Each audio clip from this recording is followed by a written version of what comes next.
kunde tolobe on te da yemo Félix kaka asisa ngoti na suka babong sebso ka nzela poto zo kimia po nzela ba Kongo oyo yango sala po peuple nyonso abazwa kimia donc ndenge eza boye nsale koti na mboka mama nanga na biso de moite crise maka toye kolanda biloko na biso mama lelo 3e jour toyaka à chaque 3 heures tozozonga tolembi vraiment ne toza boye mama babongisela biso nzela boye tokoko vivre te na libulu oyo tozozwaka su biloko na ngambo oyo tokaitaka tozofuta navandaka na lingwala natekaka na zigida tolandi bakomerçant nde baye na biloko kote oyo nde yango toye kozwa mais banda toyaki transport nini kozwa biso elongola biso traverse biso esika libulu eza ti tokata ngambo eza te banda tovandaki ntango mbula ebandi vers 2 heures du matin tozalaki ya kolamuka tozotala événement tellement toza bato toza na 2 avenue awa ezepananga toza na 2 avenue mosusu eza kuna avenue mosusu eza epa boye bon na ba 2 heures wana tozotala événement mai avenue wana ezoleka makasi comme si kalamu voilà yango nde ekei kosala érosion wana tete qui commentez et puis vous partagez la vidéo na biso o écoutez la cabine tous les jours. Merci beaucoup à vous de bozali komona awa toza bongo na route Matadi bongo na bypass o ekenda ti boma route o memela biso biloko kolia to ka ki biso nyonso na ba information ndenge érosion et salamaki koto comme ba pandisango ya solo yango to kitaki sur terrain pour que tozo la bino ba image pour que to la kisabino nzela o memela biso biloko kolia nzela o esala que to vivre na ba vivre frais na ba tomate na ba Kemba yango et baby gloire à Dieu tous en gouvernement azabongo apte to moni premier ministre ayaki pour que ata la misala nini ezako évoluer misala déjà évolution ezali mwanda mume pasi ezaka kana biloko ezali ko uta na Congo central moyen ekatisa na ngambu ya Kinshasa ezate puis bato ba uti Kinshasa moyen bakatisa na Congo central ezate tala banta baba kufi ba bor ba kufi ba maman ba vandi donc pasi vraiment nzambe asunga misala ekende mbangu pour que les marchandises et côté la biso to commis déjà la pembeni ya ba fête pour que population congolaise ait fêté na kimia na moi muke to kozwa ba maman oyo baza ba vandi pour que ba expliquer biso comment évolution nango ezali nyo vandi awa to ebité oza outi Congo central le côté ko bi ovanda koto ngai na vandaka na lingwala natekaka na zigida tolandi bakomerçant nde baye na biloko kote oyo nde yango toye kozwa mais banda toyaki transport nini kozwa biso elongola biso traverse biso esika libulu eza ti tokata ngambo eza te banda tovandi kalo kwa nango na biloko ezouta na ngambo ya Congo central mpe oyo ezouta na ngambo ya Kinshasa bon difficulté toya nango ezaka ya transport baporter oyo bazomema kolongola kuna mbongo ebele mbongo wana toza nango te biloko mosusu yango totiki ezobeba évolution nini ya mosala eza depuis érosion esalami évolution eza nango mwa mokenge tomoni mabanga bazobwaka mais nzambe osunga ti tokoma lobi mwa solution moke ekoki komonana mpona biso. Bonjour maman na ngai mama to souffrir makasi maman na moni penzo za kando beza ya kolela na kanda makasi ta poso na vandeli kombo na nuna ta kombo na ngama Loriane mama donc biso ba mama na fa zikida ba commerçant biso ba uti ba Kongo ba ina ba biloko nzele baby nzele pasuki biloko pe baby to yeko landa ba biloko ato meme ngona ba porter ba meme biso ba kata biso ba ngamba libulu tozo ba transport to kede ki passe leki mama ko kasuti en tout cas pena de makambo to muna kunde tolobe on te da yemo Félix kaka asisa ngoti na suka babong sebso ka nzela poto zo kimia po nzela ba Kongo oyo yango sala po peuple nyonso abazwa kimia donc ndenge eza boye nsale koti na mboka mama nanga na biso de moite crise makasi donc nzela fo bonga po biso tozwa kimia so nzela ebongi te mama nanga moite kozwa kimia ezate. Bonjour maman nanga mama kombo nani kombo nanga mama Rachidou Vita. Merci maman Rachidou to eto kutio awa na route Matadi to ebito za commerçante to vanda koto nga za mama Nevre biso to teka na zikida toye kolanda biloko na biso mama lelo 3e jour toyaka à chaque 3 heures tozozonga tolembi vraiment ne toza boye mama babongisela biso nzela boye tokoko vivre te na libulu oyo tozozwaka su biloko na ngambo oyo tokaitaka tozofuta 10 000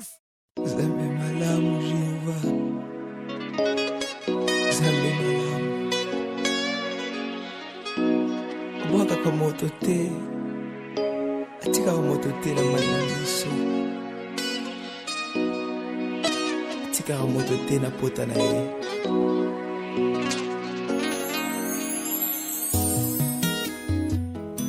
Jehova nanga avani na ngwende na lola Jehova nanga yo Jehova nanga abongi na loyembo nanga Jehova nanga lalaka te animbaka te Jehova nanga lalaka te Jehova nanga yo kaka ngai nabeleli Jehova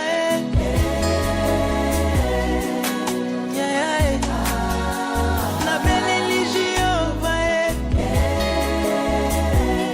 kolo na ngai nabeleli Jehova Rafa kolo na ngai nabeleli Jehova Jireh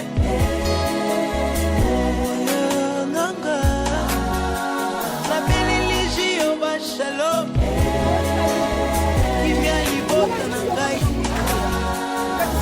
nazobelela yo Yahweh epana yo nazose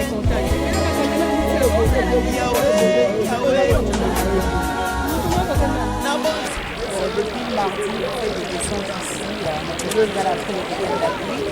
Hier, on avait déjà constaté l'avancée des travaux et avec la pluie qui s'est automatique, ça s'est parti hier. Il y a des travaux qui sont endommagés. Un peu le constat. Nous sommes en train de vivre un phénomène exceptionnel lié au dérèglement climatique qui entraîne effectivement qu'il y ait des pluies diluviennes qui s'abattent sur la ville de Kinshasa depuis, comme vous l'avez dit, depuis 2-3 jours.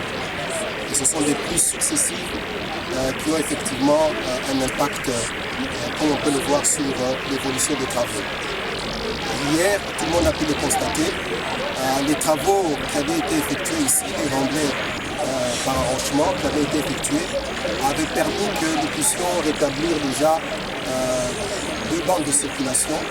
Et des images ont pu montrer qu'il y avait déjà des camions, des véhicules, des jeeps qui ont pu traverser en ce lieu. Mais comme je viens de le dire, ce dérèglement climatique qui entraîne des pluies torrentielles font que les quantités d'eau que nous recevons sont totalement anormales, à ralentir les travaux.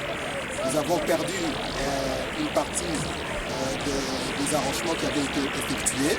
Et voilà pourquoi aujourd'hui, l'Agence congolaise des grands travaux, qui suit les travaux vraiment au jour le jour, qui est sur le terrain, nous explique que cette problématique est une situation vraiment exceptionnelle. Et ce qui s'est passé hier, c'est que avec la pluie torrentielle qui est arrivée, il y a eu un problème d'assainissement, d'évacuation des eaux. Alors qu'ils étaient en train de travailler pour pouvoir rétablir la route, en amont, comme on a pu le voir dans la petite visite que nous venons de faire, on peut le voir que sur le flanc, sur les talus qui sont au-dessus, il y a une quantité d'eau importante de route qui va aussi nous aider à travailler en amont. Donc toutes les énergies sont mises ensemble pour cela. Nous-mêmes, nous faisons des descentes sur le terrain pour nous assurer de la poursuite du rythme soutenu des travaux.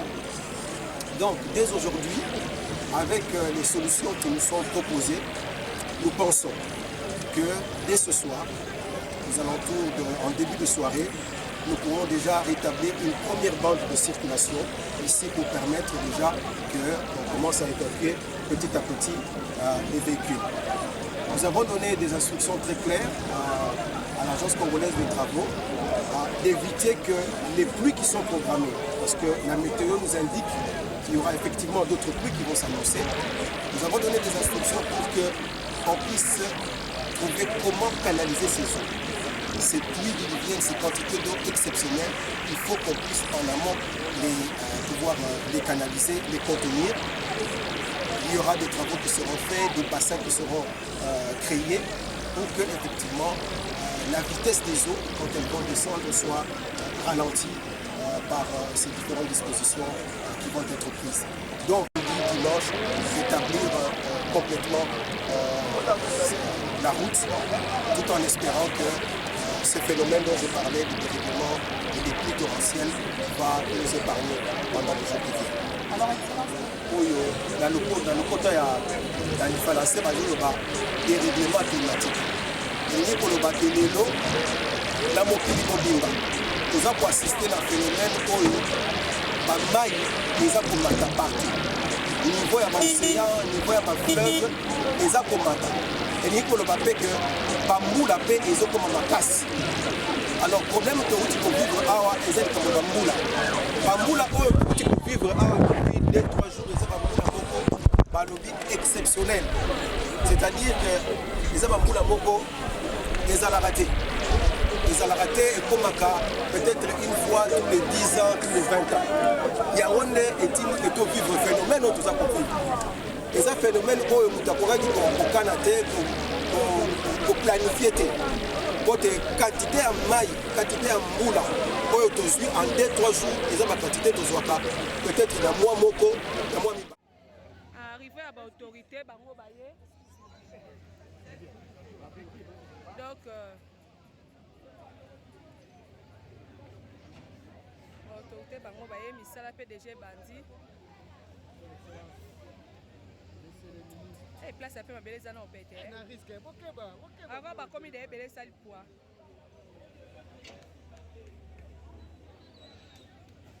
Comment bon la population de souffrir hein? En tout cas bah commerçant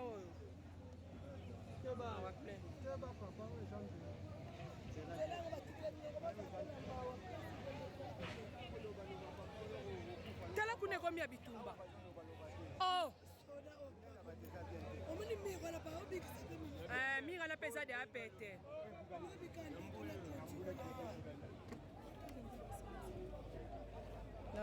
Et là, ils en passent comment on a des populations. Les humains,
gouvernement congolais,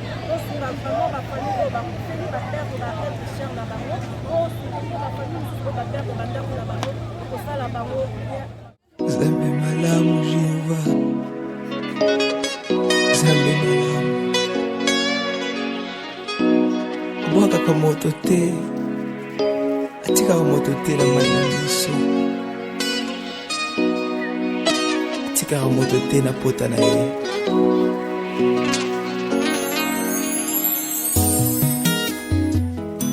Jehova nanga, avani na ngwende na lola. Jehova nanga yo, Jehova nanga, abongi na loyembo nanga. Jehova nanga, Jehova nanga lalaka te animbaka te. Jehova nanga lalaka te, Jehova nanga yo kaka ngai. Nabeleli Jehova